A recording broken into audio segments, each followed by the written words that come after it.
Our lesson today, we're going to see the contrast or the difference between a woman who is classified as a sinner and knows that she needs forgiveness of her sin, and a self-righteous Pharisee who looks at himself as being pure and really don't see the need for forgiveness of sin. The title of our lesson this morning is Loved. And although our lesson text today is taken from the 7th chapter of Luke, and we're going to be looking at verses 40 through 50, I kind of want to look at the entire, very quickly, the entire book of Luke. In verses 36 through 39, we sort of see the scene is a dinner party where Simon, who is a Pharisee, has invited Jesus to his house for a meal. Chapter 7, the writer of Luke, which is Luke, puts emphasis on Jesus' interactions with all people at this time. Jesus is really beginning to interact with all types of people more and more. We see here that Jesus breaks through all these barriers in order to get to the issue of placing faith and hope in Him through forgiveness of sin. Verse 34 of chapter 7 says, Jesus is a friend to sinners. That means, and what usually is classified as sinners is people such as tax collectors, thieves, murderers, prostitutes, any type of person that is thought of as a social outcast. In chapter 7, we see Jesus has already reached out to the Romans when he healed a Roman centurion servant. We see that he reaches out to a widowed woman and heals her son from the dead. Now, oftentimes, or we see in our lesson today that the Pharisees or certain groups of people have classified people as sinners. As we see in the lesson today, they classified this particular woman as a sinner. But as we look into the lesson today, I wonder, are we guilty in our time of classifying people? What I mean by that, do you think that there are some people who are more worthy of God's forgiveness than other people? Do you feel that some people are such terrible sinners that they are hopeless in receiving God's forgiveness and receiving God's salvation and His love? At this time, Jesus has become very popular, and we've seen that in past lessons. Crowds are gathering around Jesus to hear Him speak because He spoke with such authority. People are gathering around because He's healed diseases. He's cast out demons. He's made the blind to see and the lame to walk. And we even see that He's made the dead live again. Never before has there been anyone like Jesus before. So naturally His popularity, where the people are curious of Jesus and what He stands for and the things that He does. But as Jesus' popularity grows, and oftentimes we see this, when someone's popularity grows, there also comes a time to where his opposition began to grow as well. And most of that opposition came from the Pharisees, the Sadducees. In other words, the religious sect were the ones that gave the most opposition to Jesus. These people were very particular with who they associated with. And they would never associate with people that they classified as sinners. You see, the problem here we see right away that in their own self-righteousness and in their own hypocrisy, they were blind to the fact that they were the worst type of sinner. The ones that think that they do not need forgiveness, if you'll look, are the ones that are the ones who need forgiveness most. Many people saw Jesus as a great teacher. Many people saw Him as a great prophet. But many of the religious sects saw Him as an impostor. They saw Him as a blasphemer. They already despised Jesus for exposing their own hypocrisy. And they despised Jesus for being associated with the outcast of society or the so-called sinners of society. So as I talked about in verses 36 through 39, why would Simon, a Pharisee, invite Jesus to his house to eat with him? What was the reason that a man, a Pharisee, a man that we've already talked about as being one that really didn't see a need of forgiveness and really didn't see Jesus as a prophet, or much less the Messiah, why would he invite Jesus to eat with him? It's pretty clear that Jesus wasn't invited to dinner so that the Pharisees could extend their hospitality or honor him in some type of way, or to form some type of friendship. No, they were looking for an opportunity to expose Jesus as a fraud. They were looking for something wrong with Jesus that they could use against him. Jesus was invited to Simon's house with the intent of gathering as much information against Jesus as they possibly could. And I want you to understand something. Jesus knew this. Jesus knew this, but he knew that there was something that he wanted to teach here. And he did not turn this invitation down. It was a custom at this time for people to, whenever they went to eat at someone's house or anything, the tables were usually very low, and they would have to lay on their side and lean on their elbow when they were eating. And their feet would be placed kindly behind them and kindly bent backwards. It was also customary that when a rabbi came to speak, that the doors would be left open, and that anybody that wanted to could come and listen to what the rabbi had to say. These people would not be invited to the meal, but they would be able to come and hear the teachings of the rabbi. So the scriptures tells us there was a certain woman in the city, and they classify this woman as a sinner. Most commentaries believe that, or most people believe that she was a prostitute, that she made her money or her living that way.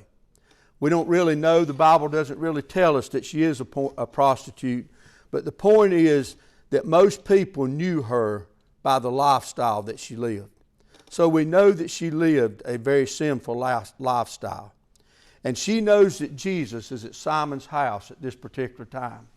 And she also knows that she can go to him because the custom is that uninvited guests can attend and listen to the rabbi. But as she goes into the house of Simon, she positions herself behind Jesus. She wants to be close to Jesus so that she can anoint his head with oil. I'm sure that Simon and his guests knew full well all about this woman. They knew what type of sinner she was, and they wanted nothing to do with her. I believe that there was a time that, and many commentaries believe this too, that there was a time that in other words, this wasn't this woman's first encounter with Jesus. It's quite possibly that she had already sought forgiveness before from Jesus. And she came to Simon's house. The scriptures tells us she brought an alabaster vial filled with very rare and very expensive perfume. And at some point during the meal, we see that this woman became overwhelmed with emotion. And she began to weep. I want you to understand something, that this was not a tear or two that just trickled down this woman's cheek. The scriptures leads us to believe that she was weeping uncontrollably, because it says that she wept so much that her tears fell on Jesus' feet. And then she let her hair down and she began to dry Jesus' feet.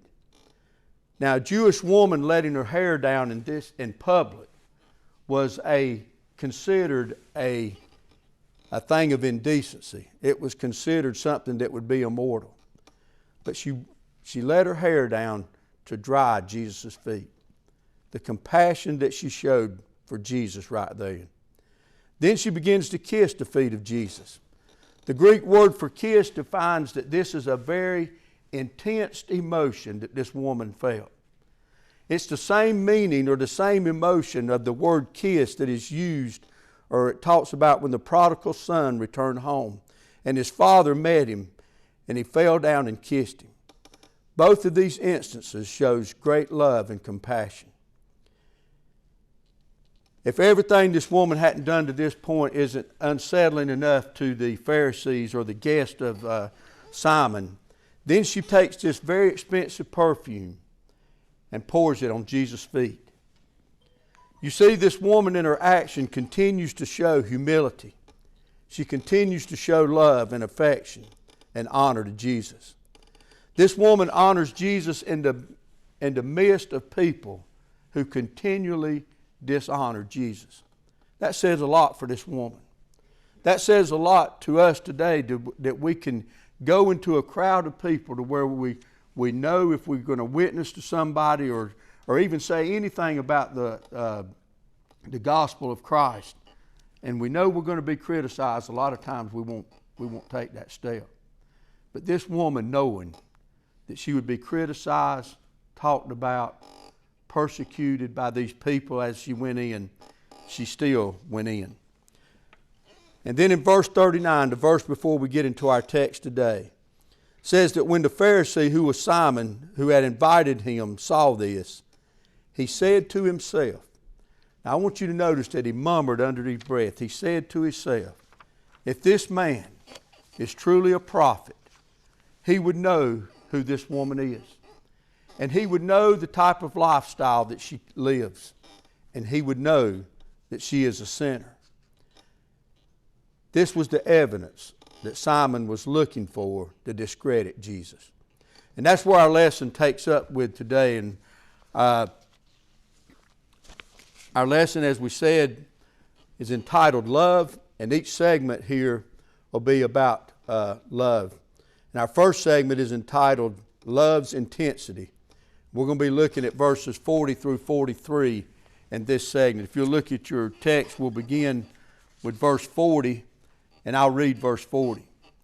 And Jesus answering said unto him, he's talking to Simon, Simon, I have something to say unto you. And Simon saith, Master, say on. It's interesting that in verse 39, Simon does not say anything to Jesus. But Jesus knows exactly what he's saying to himself. And he knows exactly what Simon's thoughts was. He knows that Simon thinks that he's ignorant to the fact that this woman is a sinner. But Jesus, knowing Simon's thoughts, turns to Simon and says, I have something to say to you. And Simon tells him to speak on, Master.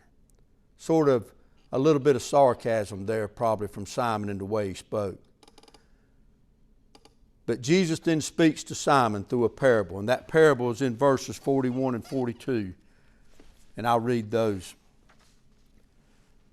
There was a certain creditor which had two debtors. The one owed him 500 pence and the other 50. And when they had nothing to pay, he frankly forgave them both. Tell me, therefore, which of them will love him most? The creditor here, or the money lender in some transactions, had two debtors. One debtor owed him a large expense, which was 500 pence. That is the equivalent of almost a year and a half to 2 years' wage. That's a lot of money. The other didn't owe quite as much. It was 50 pence, which is about the equivalent of a month to a month and a half's wage. But they both had something in common. Both of them were able to pay their debt when the time came for them to pay their debt. But in this parable, we see that the creditor graciously forgave both of them. Jesus asked Simon the question, which debtor will love him the most? In verse 43, we see the answer to how Simon answers. Simon answereth and said, I suppose that he, to whom he forgave most. And he said unto him, Thou hast rightly judged. Now when you read verse 43 and you see Simon's answer, the only logical answer that Simon could give was that I suppose the one who was forgiven more, or the one that owed more. Jesus responded by saying that Simon was correct in his judgment. The word forgive here in this text, it means to cancel or to forfeit a debt which frees the debtor from any obligation. I want you to think about that a minute.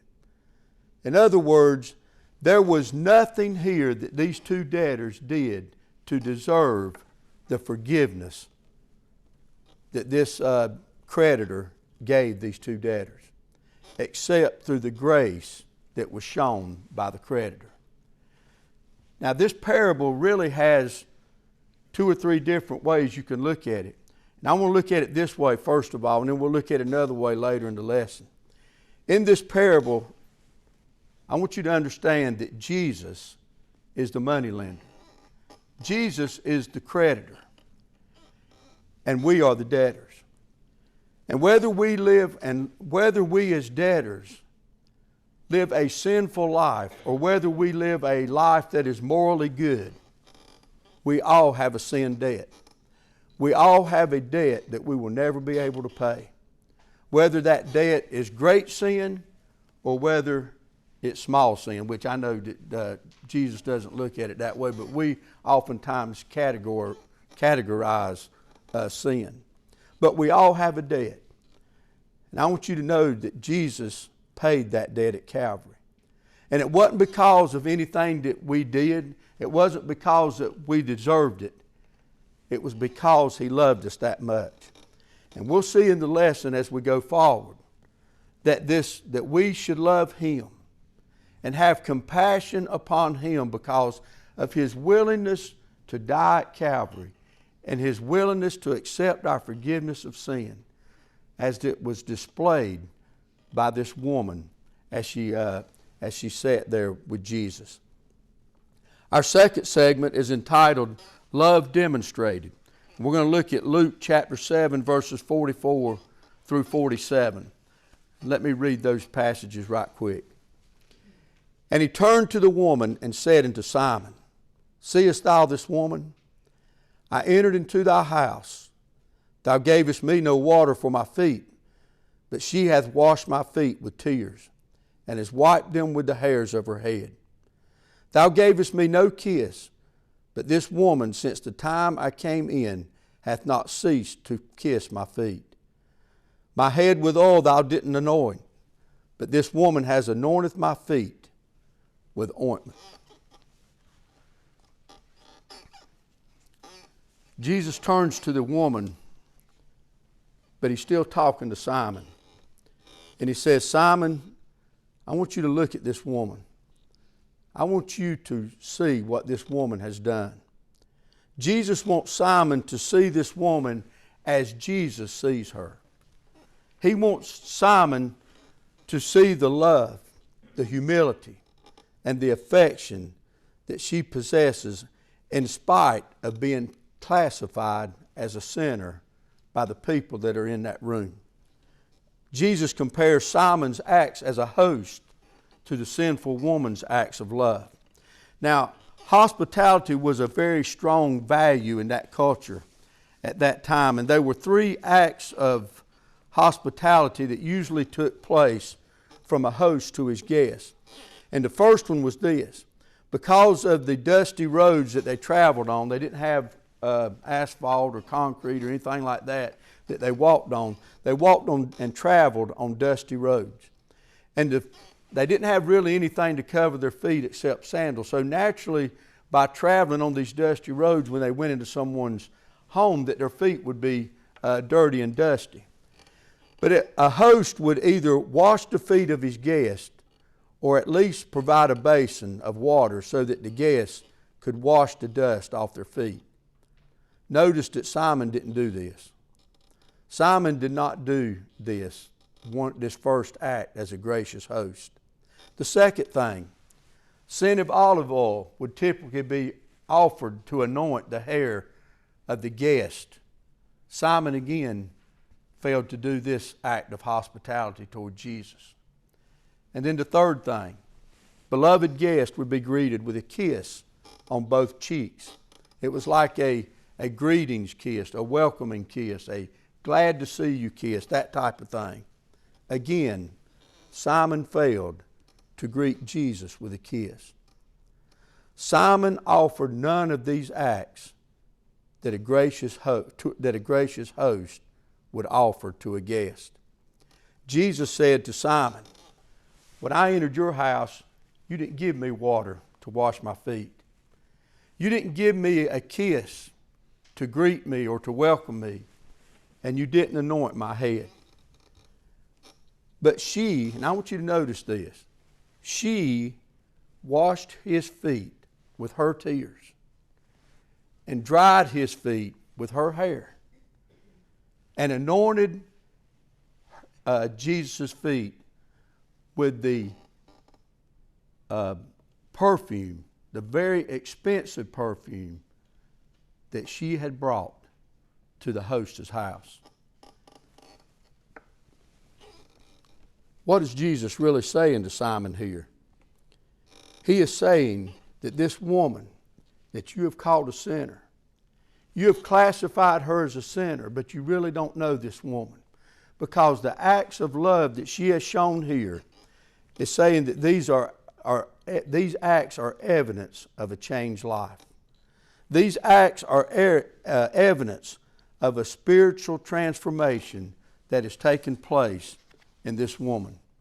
She's not doing these acts of love to earn her forgiveness. She's not doing these acts of love to earn salvation. But these acts of love are evidence of the fact that she knows that she has been forgiven. And she's overwhelmed with great love and gratitude to the one that gave it to her. She came to Simon's house uninvited, and not only uninvited, but unwelcome. But she came to show Jesus gratitude and love for the forgiveness that he gave her. She gave all she had to give. But Simon failed to provide just the basic acts of what a host would offer to his guest. Simon claims to have faith, but there's no evidence of any faith shown by Simon. Verse 47. Let me read verse 47 here. Wherefore I say unto thee, her sins which are many are forgiven, for she loved much. But to whom little is given, the same loveth little. In verse 47, Jesus says, for this reason her sins, which are many, are forgiven. For what reason? What reason is her sins forgiven? Because she anointed Jesus' head and washed his feet? Because she kissed him? All those are acts of love. But what Jesus means here is that this woman knew that she was a sinner. This woman knew that she needed forgiveness.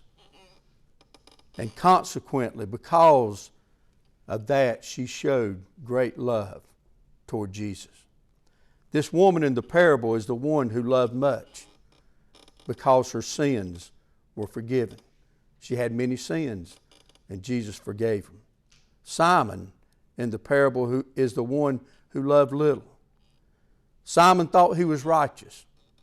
He thought he was pure, as the Pharisees did, because they were teachers of the law. They knew the Scriptures, but they didn't think they needed forgiveness. And in turn, when we don't have a forgiving heart, we fail to show love and compassion. Our third and final segment, love and faith. We'll be looking at verses 48 through 50.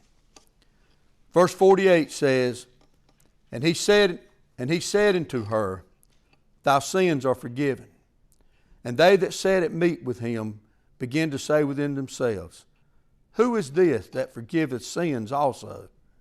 And he said to the woman, Thy faith has saved thee. Go in peace.